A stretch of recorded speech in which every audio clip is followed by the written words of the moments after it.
I'm going to be talking about lean enterprise and enabling a culture of innovation.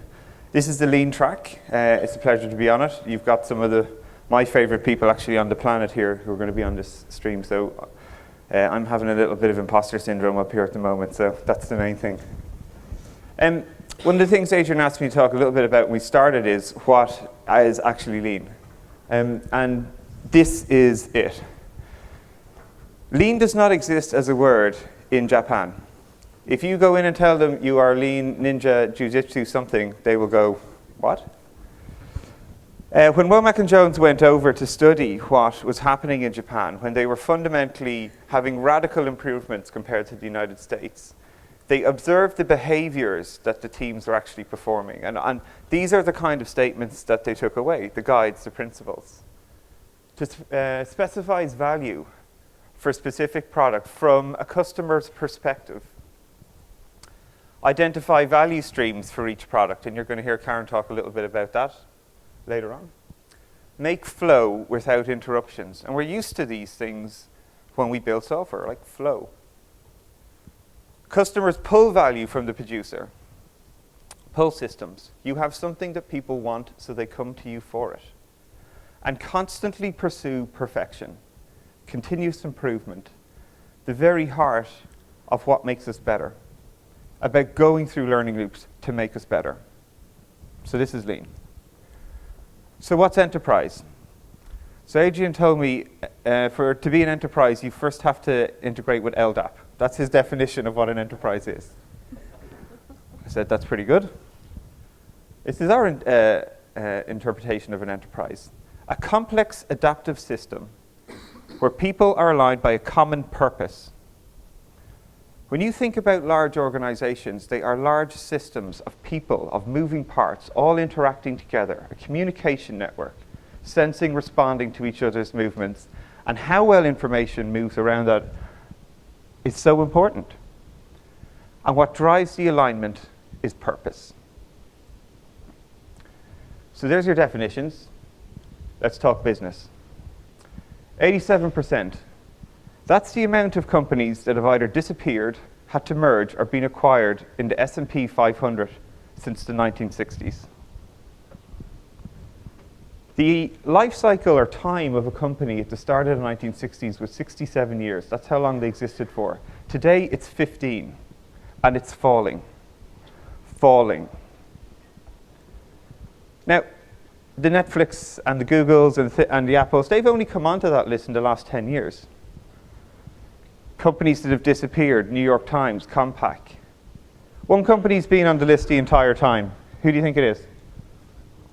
Come on, shout a few out.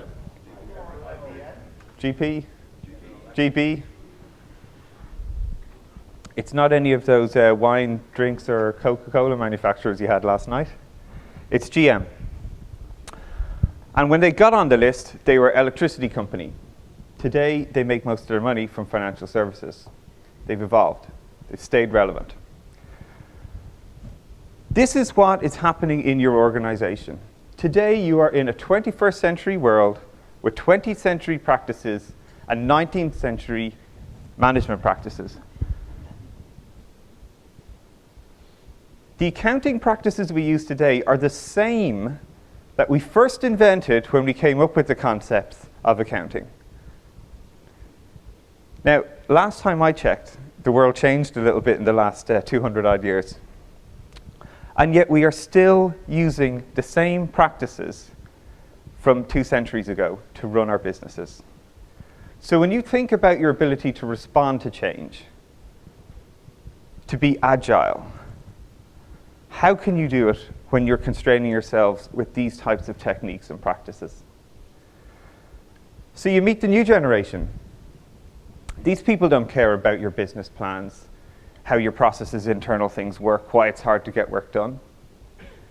They are seeing technology as a chance to radically improve the performance not only of their internal organization, but what they can offer to their customers. They're fundamentally reshaping the paradigm of business because they experiment. They find out what things work and they scale at speed. Software is eating the world. But we're in London, so mind the gap. The gap between these people, the scary business, and the technology team. This separation, even in your organization, is siloing. You can never achieve high performance when you have silos. So one of the things we did when we were writing the book, we spent a lot of time researching. We've seen a lot of companies, seen a lot of good stuff, seen a lot of bad stuff. And these are the sort of key principles that we took away from companies that were achieving high performance. Those that see technology as a strategic capability, they have a willingness to support experimentation in their organization. They use iterative, adaptive practices and processes to respond to the learnings of those experiments.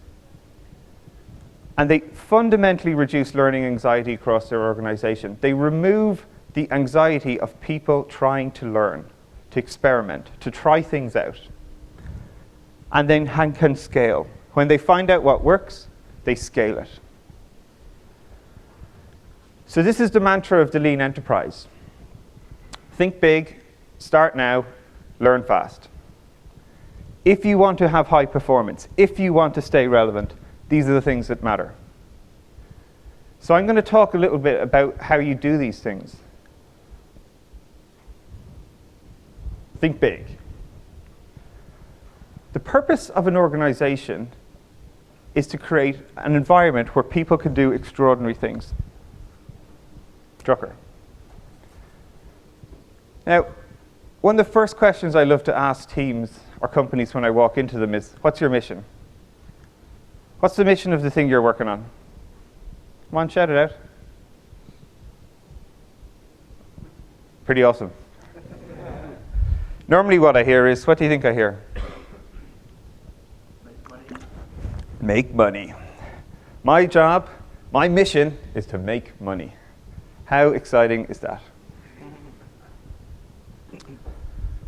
Jack Welch.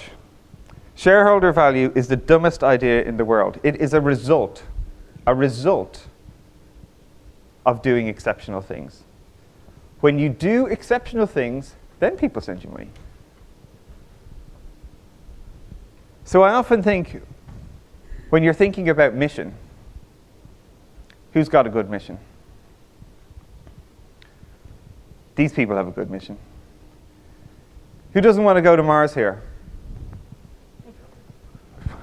Oh, well, look, see, everyone, what? See, the alcohol's still wearing off. That's okay. Who doesn't want to work to be part of this mission? One person. All right, look what he's doing. It's cool. It's like, whoa, floating around there. I don't even know. But Elon is known to be extremely challenging, that he pushes his teams very, very hard. He's high expectations. He puts a lot of stress on the system to find the obstacles, to search them out, to drive forward. Because the one thing he's fantastic at is removing those obstacles for the team. When they hit a blocker, he will do everything from stick apart in his private jet and fly it out to the middle of the Pacific Ocean, but he helps them move forward. That's the role of leadership. So the question is then, how do you start to get alignment at scale? How do you start to drive these things? And this is why we talk a lot about and look at organizations. People went, who's a high performance group? Who's really disciplined? Who gets stuff done?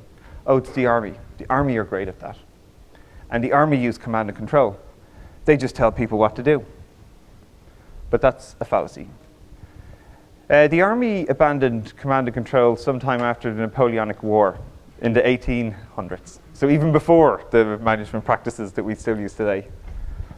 And what they align behind is the principle of mission. And they talk about, what is the key outcome that I'm going to try and achieve? What is the objective of the mission? So when I'm in a situation and I know the principle of mission is to take that hill, when I am in a situation of opportunity or threat, I don't have time to write a 10-page business case, hand it to the lieutenant, hand it to the general, come back to me. It's over. Opportunity gone. I'm trusted based on the training, the experience, the knowledge that I have as an individual. If I know the key outcome to achieve, I will respond in the appropriate manner to that opportunity or threat.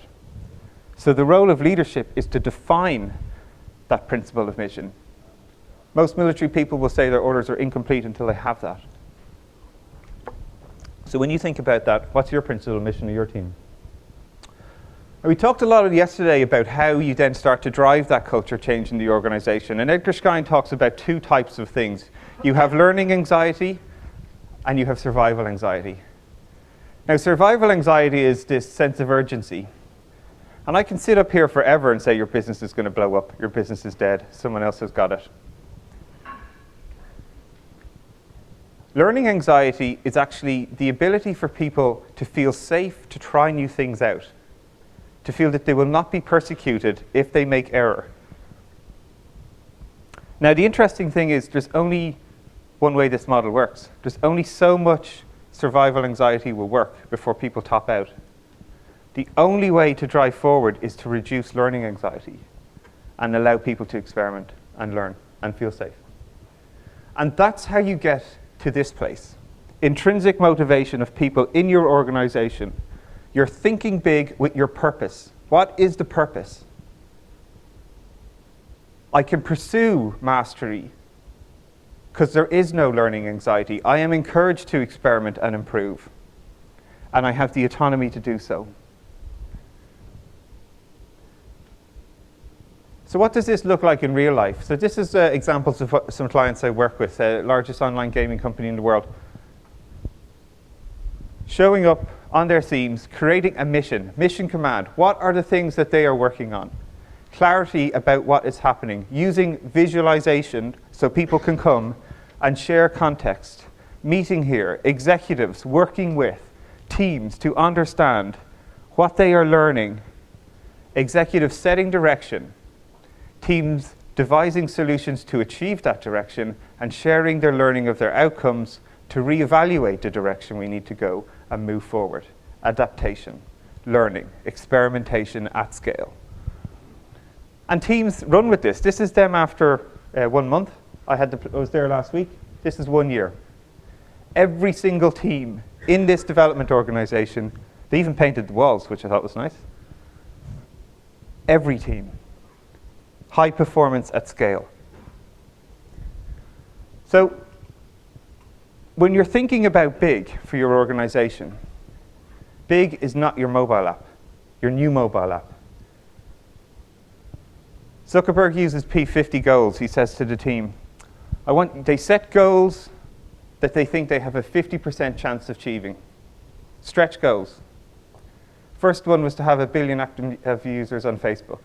They achieved that last month. Next goal, we're going to connect 1 billion more people to the internet through internet.org. Now, whether you agree or not with the principles of internet.org, that is a big, thinking big. So when you go back to your team and they're like, make more money, is that thinking big? But you got to start now. You can't sit around. Everett Rogers, competitive advantage. People might be familiar with this. When you introduce something, you get a massive leap in performance, but eventually it becomes commoditized over time. Geoffrey Moore, adoption cycles for innovation, early adopters right through to laggards. This is true, for instance, of new products, but it's also true of organizational change in your business. There are people who are more likely to embrace change. There are people who are less likely. The tactics that you need to reach each of those is different in each circumstance. Now, we're familiar with these models because this is the way of the world. We have some innovations, they're introductory, some work, then they go through massive growths. They live for a period of time, they decline, they die. That was a long time ago, because today, this is where we are. Companies experiment with new products, new business models, new ideas, and when they find something that works, it scales. Radically scales. This shark fin picture is going to become smaller and smaller and smaller. Classic example. So imagine you're the CFO, and let's say the Chief Marketing Officer of a telco in, let's say, 2007. And you rock into your board meeting and you've got your graph starting to go up and to the right. Then you go in the next year, and it's like the next year and the next year. And you're like, we are printing money. Woo! Happy days. We're all over this stuff. Where is my bonus? 2009, a couple of people sit in the room. 2010, your business is a dumb pipe. It's a dumb pipe that people are using to do other stuff on. This happens to all of us. Now, this is one of the key things about thinking about business model strategies. There are two modes of operation: exploring new ideas and exploiting them. And we talk a lot about this because fundamentally, when you're working in new areas, new product development, it's highly experimental. It's very uncertain. You do not know. You have no data about what will work and what won't. You have to experiment to get that knowledge. But in more mature areas of businesses or business models, you have a lot of data. You understand how the business model works. It's an optimization process. They are different things. You need different skills, structures, and processes to manage them. Enterprises traditionally would be on the left. Yet they use all the same techniques on the right. And things get crushed. Because what's your ROI on day one of a new initiative? Exactly. It's not $1 billion. So this is an exercise I do with a lot of executives. I get them to map out their portfolio, explore, exploit, sustaining business models, and retiring. What do you think the sort of breakdown on this is? Just percentage-wise? Just guess. It's all in sustain. So just anecdotally, this is generally around from 85 to 90%. If you're lucky, you've got 5% in here. You can probably see I'm running out of money. I'm not running out of ideas, just money. If you're lucky, people are trying to retire things. And then the question is, we've no money to do innovation. Well, of course you don't, because you're spending it all on keeping the lights on. You need to be making lots of small bets in Explore. This is about small cross-functional teams exploring problem spaces at speed. Small investments, because guess what? You want to make loads of them, because guess what? Most of your ideas suck. They're not going to work. And if you are playing Bet the Farm, $100 million bets, you have no option. You're too big to fail. Make lots of small bets and figure out what works and what doesn't. Because the things that do, you will want to grow. You'll want to change the way they are. You'll have more data about how they operate. You'll start to scale them, different practices, different processes, more data, manage more people. Ultimately getting into sustain. But the problem here is when companies get to this stage, they're like, woo, we got the winning horse. Let's just keep piling stuff into it. Anything goes, pile it into it. And you get so big and complex that someone says, can we just move the button from the left to the right? Yeah, 6 months, 25 people, $100 million. You need to work hard to reduce the complexity of your systems, constantly seeking to retire things. And stop putting everything into the one thing. Spread your bread. Break it out into new small things and build it and test and learn. Because ultimately, everything is going to be disrupted. Now, the problem in this world still is that we spend half of the product development time with a group of the highest paid person's opinion, the hippos, sitting in a room telling stories about how great their weekend was in Bon Cherie or wherever the hell they were, bashing their egos at one another about trying to get their thing funded. Half of the time. And you have learned nothing. New York Times, one of our clients. So they're a company that are under challenge. They didn't sit around and talk about what they could be doing. We just said, let's just get a team together, let's pick some opportunities, and set them a limited time frame, a limited budget, and let them go and explore a problem space and find out The fastest point to feedback to find out if an idea is a good one or not, or should we do something else? Constrain the system, create a feedback loop, make a decision. Do we invest more? Do we stop? Do we do something different? And the beautiful thing is they get a culture change because they are acting in a new way. They are not talking about it, they are acting in a new way. They are demonstrating a new way of working for their business. Culture change, actually stuff happening, actually stuff delivering. The beautiful thing even is, as a result of this, we helped them generate loads of innovation methods. So they compiled them into a book, which they have now published back to the community of all their innovation techniques that they're doing. You can go and download it. Because you need to start thinking about how you balance your portfolio. And this is why we talk a lot about Horizon 1, 2, and 3 thinking. Horizon 1 is the stuff that makes you successful today. Horizon 2, tomorrow.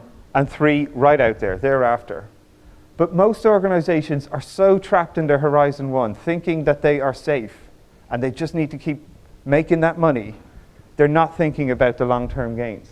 You need to be balancing your portfolio. You need to design your organization to invest about how you want to manage your innovation portfolio. Quite simply, 70-20-10, Google did this for years. 20% time, 3M, when they were building their organization to balance their portfolio of innovation by design, not making stuff up. Intuit, really good example of how they do this right now. So Mint and TurboTax generate most of their revenue right now. That is their Horizon 1. And they know QuickBooks is their Horizon 2, the growth, the next thing coming for them. They've got this other product called SnapTax. Does anyone know what it is? Okay, go on to the Apple Store after this talk and check out the reviews of that app. This is literally like, this thing changed my life. Oh my God, what did I do without it? I'm crying, I'm so happy, I think I'm gonna die. When the team said what the idea was, people said they were crazy. Never gonna work. That's not where we're at. And Scott Cook has designed an organization where he's like, let's just go and find out. They put a small team together of 3 people to explore the problem, see if they could deliver it. What does SnapTax do?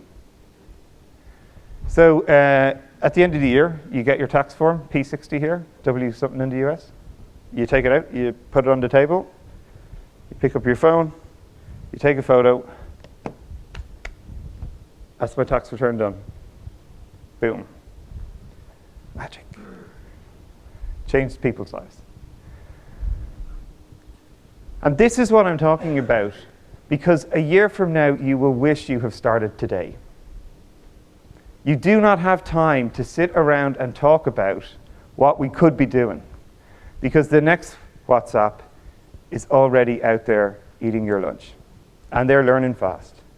They are learning fast. And this is the real important part. Now, this is from a HBR recently, and it shows the orders of magnitude of difference between productivity levels of high-performing organizations. Look at services. Orders of magnitude of 50% difference between high performance and everybody else. 50%. That's like me running against Usain Bolt. He has a chance, I swear. And here we are, in our annual fuzzy water can scrum continuous fall band delivery ops.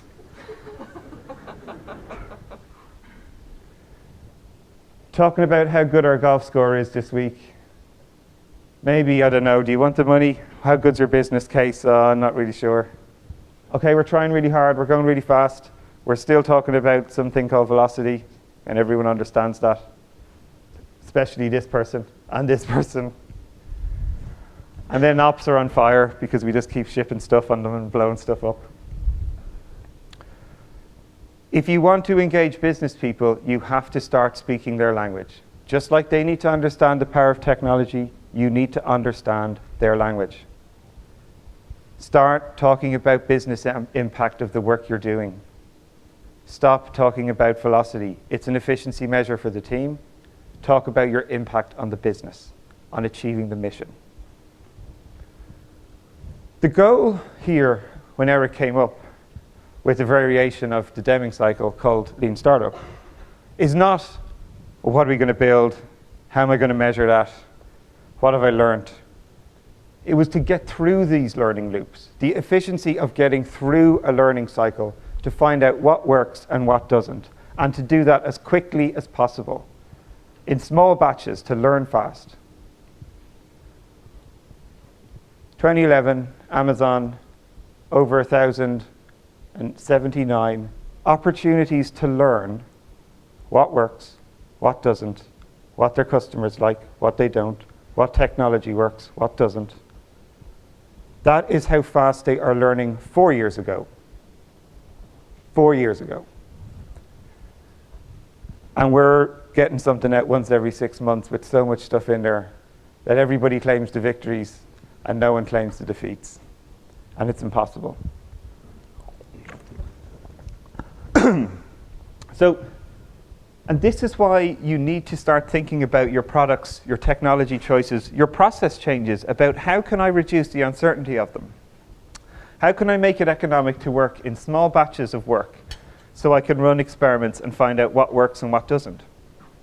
By putting cross-functional teams together to explore problem space with the people that it's designed to help solve the problem for. And then make those decisions on evidence of what works, what doesn't, what should we kill. Healthcare.gov. Who knows this? A couple of people. So this was thinking big, and it was building big. So depending on who you talk to, this initiative ranges between $700 to $1.2 billion, and that's how much they sort of spent, something like this. And how did they start off? Big vision. Think big. We're going to create healthcare for the US. Awesome. Great vision. Start now? Well, actually, what we're going to do is engage tons and tons of different suppliers. We're going to ask everybody what they think. We're all going to sit around. We're all going to write down our plan. Everyone's going to tell me, yeah, I can do that. I'm your man. I can do that. Yeah. And we'll all sit around and see what happens and write some more documents and write some more specs. And then someone says a date that we were going to make, and everyone's like, yeah, all good, all good. Boom. Everybody gets fired. Hire another team. Yeah. No, we can do it. Yeah, of course, yeah. Get all the specs out, get it all together. We can make it work. Whatever you need, we can do this. Probably about 500 million at this stage. Yeah, what's the delivery date? Boom. They got themselves in a situation that it was too big to fail. They fell into planning fallacy. They had to keep spending money to achieve the thing that they said they would do, with no evidence that they could do it. Just a whole load of people saying, based on my experience and my excellent opinion, yes, of course we can do that, but no evidence. Opinion. Gov.uk. People familiar with this? Yay. 331 different departmental websites, 34 different ministerial websites, all different, all hosted differently. As a customer, I have no idea where I am. I thought I was trying to do a tax return. Now I'm getting healthcare initiatives. Totally disparate. Martha Lane Fox, big vision. Digital place, simple place for people to come and interact with the government. Great vision. So when I told you what's involved in that project, how do you think you'd start that one? Sounds pretty big. Sounds like we better go big. Okay. They started with 14 people, 261 grand, and 12 weeks to test the hypothesis that they could do this and create a feedback loop to describe, should we do more? Should we stop? Or should we do something else? They limited the risk. They paid for the information to find out if they could do it, and made a further decision based on evidence. Welcome to the world of optionality. Go down the road. Your friends in the banking industry are doing this for years. They make lots of small bets. They see how the market adapts. They double down, and they limit their losses. This is what software development is about. It's economics, people. And then you start to see across the whole piece. You can go into government and look at all these different things that they're doing. The discovery, testing things out, if it works, going to alpha, investing more, going to beta, larger audience, more robust, to live. There are different breakpoints along the way here. You are limiting your investment. The techniques that you are using to discover are different at every stage. You can take a photo. Go. It's on the website. So, what can I do tomorrow? Because it's really important when you walk out of here that you make a change tomorrow. A year from today, you'll wish you started today.